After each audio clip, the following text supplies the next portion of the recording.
अस्सलामुअलैकुम वरहमतुल्लाहि वबरकातुहू। आप देख रहे हैं रूहानी इल्म नक्शबंद चैनल। मैं मोहम्मद नसरुल्लाह नक्शबंदी हाजिर खिदमत हूँ। आज मैं एक बहुत ही नायाब कुरान मजीद से एक अमल लेकर हाजिर हूँ। इस अमल को करने के लिए बस 5 वक्त नमाज की पाबंदी चाहिए और एतकाद और नियत की सच्चाई चाहिए।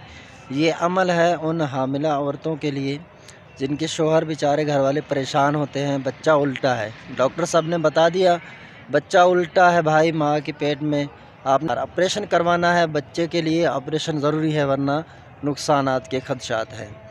तो ये अमल जब 3 माह 4 माह 5 माह 6 माह 7 माह तक हो तो आपने चेक करवाना है। अगर इस तरह कोई डॉक्टर कह दे, अल्लाह ना करे, तो फिर आपने घबराना नहीं है।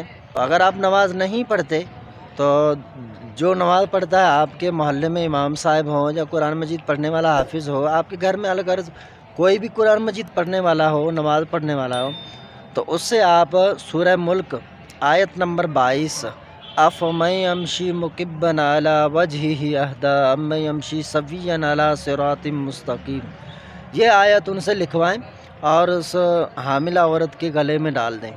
इंशाअल्लाह अज़्ज़ा वजल 2-3 हफ्तों के बाद आप देखेंगे बच्चा सीधा हो जाएगा। तो ये आसानी है, ऑपरेशन से भी बच जाएंगे। और डॉक्टरों का तो आपको पता है आजकल अगर ऑपरेशन ना भी होना हो ना, फिर भी वो कहते हैं कि ऑपरेशन के ज़रिए ही बच्चा पैदा हुआ, क्योंकि उनको पैसे चाहिए होते हैं।